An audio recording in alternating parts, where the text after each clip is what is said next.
This is one of my favorite books on exploring the alphabet.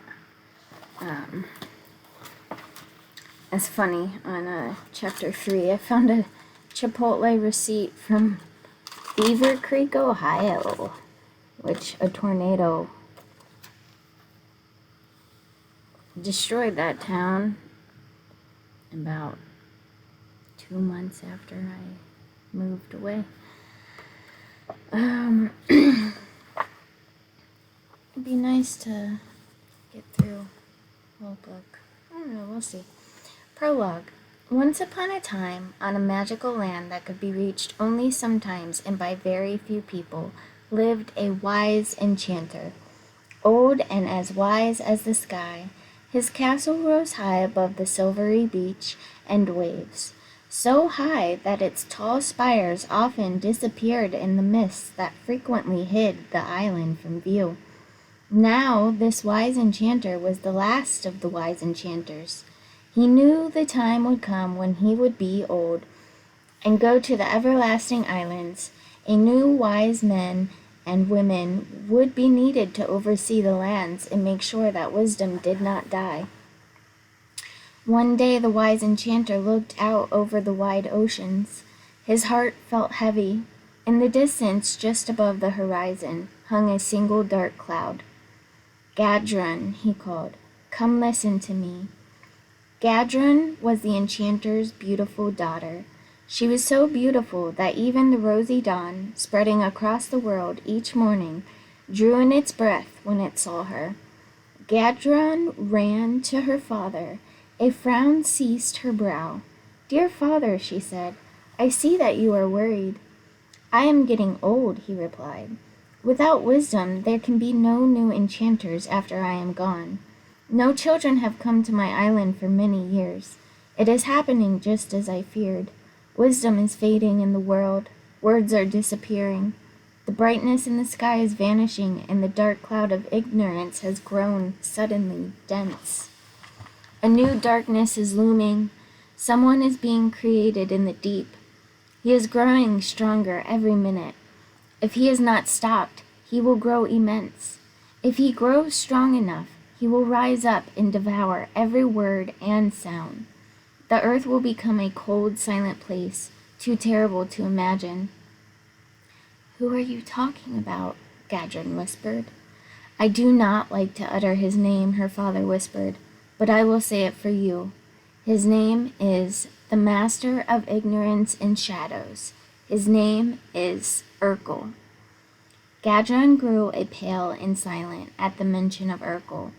Once, some time ago, Urkel had found enough strength to send one of his messengers to the end of the world.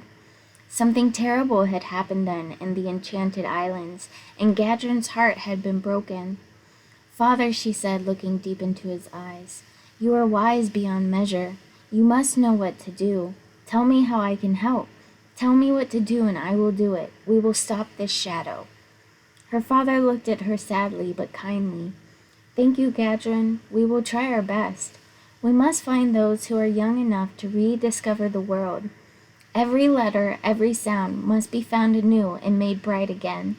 You and I can do it. You and I cannot do it. Only the very young can face such a challenge. Children who are still full of wonder could do it. I want you to go off into the world. Use whatever shape you must, but find me 4 children from the 4 corners of the earth who are kind and true, who have wonder in their hearts and are neither selfish nor unkind, and who will be brave enough to go on a quest." "What will they be looking for? Where must they go?" asked Gadrun. "Their task will be to rediscover the alphabet and bring back what is being lost. They must listen to stories, listen to the old people, ask questions, and heed the answers. Only then will the darkness be overcome. Only then will the children find their way once more to my castle. Then, and only then, will wise men and women return to the world.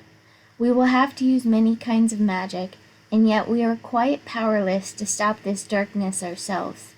So, my dear Gadrun, when you have found the right children, bring them together. Listen to the questions in their hearts, for they must be full of questions. Then help them begin their journey. Every letter they learn and love will bring them a step closer to the enchanted islands. Every time they learn something new, the world will grow lighter and the sun brighter. But if they should fail, the clouds that are beginning to form as the result of people's murky thoughts will increase. Light and warmth will vanish. The world will fall into an icy grip of eternal cold, and Yerkul will grow strong enough to come up from the deep to devour the whole bright, beautiful world. Go now, Gadron. Be careful, but be as quick as you can. Gadron said goodbye to her father. She ran down the steps of the castle onto the beach and leapt into waves. Instantly, she became a dolphin and began to swim away from the island with all her might. As she traveled the oceans of the world, she could travel much faster than any ordinary dolphin. She learned something from the fish and the whales and the whispers of men and women on the big ships and boats that passed overhead. She visited many beaches and searched with keen eyes and ears for children who had wonder in their hearts and who were neither selfish nor unkind. But for a long while she could not find them. Everywhere she went, even children who seemed at first to be full of wonder showed themselves to be unkind or selfish. Gadron began to despair of even finding one child, never mind 4.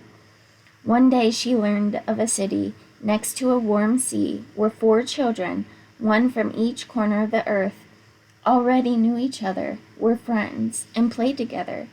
Gadron even heard the names whispered across the moonlight waves. These 4 children are the best of friends. Michael is 6.5. He was born in the western part of the world, in America. Lauren is 7. She was born in the far north, in Scotland, but now she lives next door to Michael. Rukmini is 7 too. She comes from the east, from India. Her parents came west in a big ship when she was 5.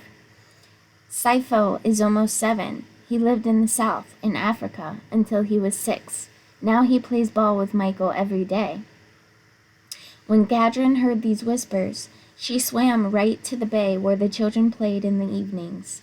There, while she was swimming around among the coral reefs, waiting for the children, she met a sea sprite.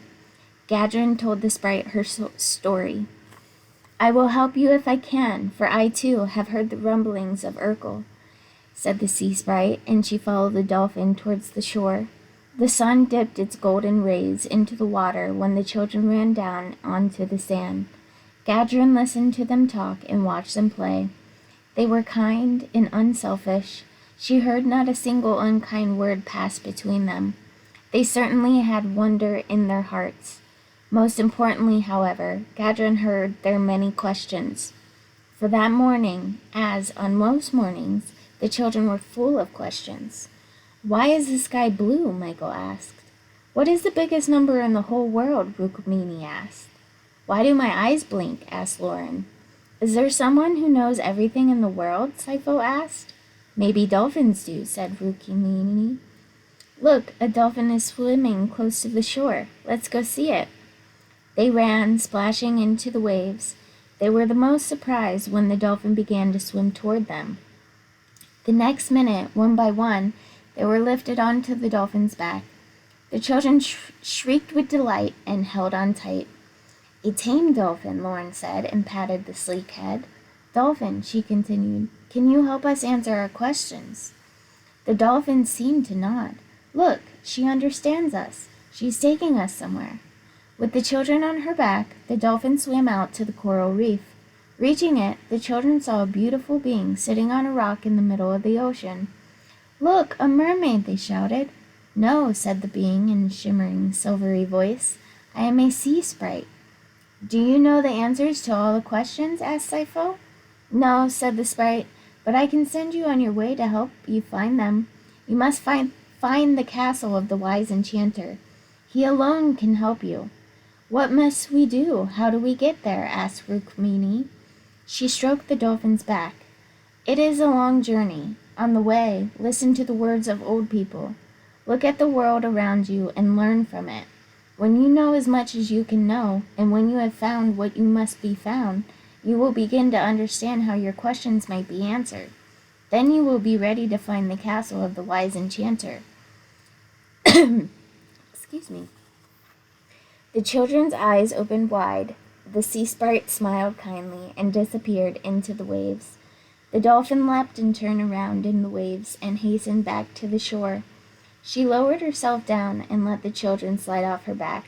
Each child stroked her shiny skin, and then Godrun waved goodbye with her tail. Come, said Lauren, bounding out of the sea. We must listen to the stories of old people and begin our journey as soon as we may. As soon as Gudrun heard this, she spun around in the water and sent a shower of sunlight droplets into the air. Then she swam back to her father's island as fast as she could to tell him what she had found. Well done, my child, the wise enchanter said, and now we will wait and watch the sea and the sky. Chapter 1. But my voice is tired, so we will have to continue another time.